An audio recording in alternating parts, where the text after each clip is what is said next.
Okay, in an attempt to mainstream our women, I understand that in Nigeria or in Africa, one major impediment we do have are cultural issues. Yes, absolutely. And religion. Absolutely. And no matter what we try to do or what government wants to do, so long as we have not addressed these cultural barriers or this religious barrier, we don't want to go far because people oftentimes push those barriers forward.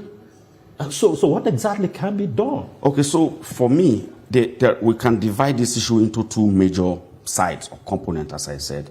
There's the government part, and of course, there are the citizens part. The citizens have significant role to play. Traditional rulers have significant role to play. And of course, community leaders have a lot of role to play. Religious leaders as well. Because no matter the kind of policies that have been put in place by government, if there's no buy-in by our religious leaders, if there's no buy-in by our traditional leaders, definitely it cannot be implemented and it will not be impactful. There will be huge resistance.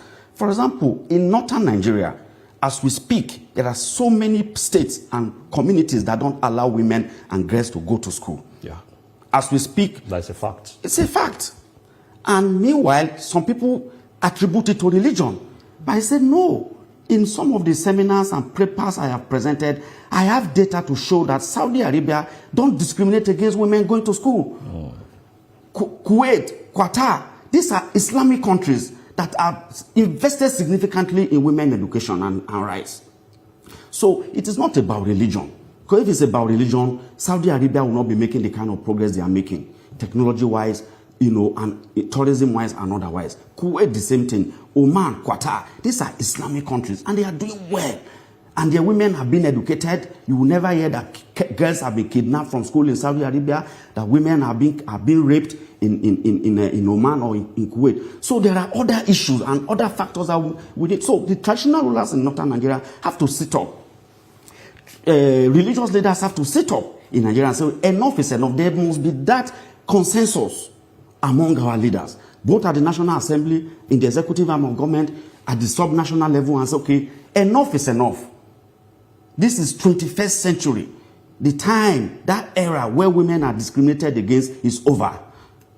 Evidence abound that women have contributed significantly, educated women have contributed significantly to accelerated technological advancement in Western region, in the Western world, in Europe and in America.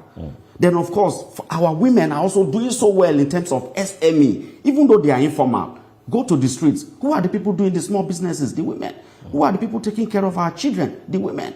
Who are the people doing multiple tasks? Women. So you can imagine additional investment in women education, additional investment in skill acquisition for them, additional investment in getting them to have access to reproductive rights. You can imagine the kind of progress we'll make as a country. So it is in our own self-enlightened interest to ensure that women are educated, women are given enough access to credit to accelerate their businesses. The private sector has significant role to play around this. So that whatever government is doing and whatever the traditional rulers are doing and all the stakeholders, there will be a cumulative effort geared towards ensuring that our women are empowered. So that in the next 5 years, we can sit down and say, okay, we have made progress. What else do we need? What steps do we need to take further to reduce these issues around us? Okay. Well,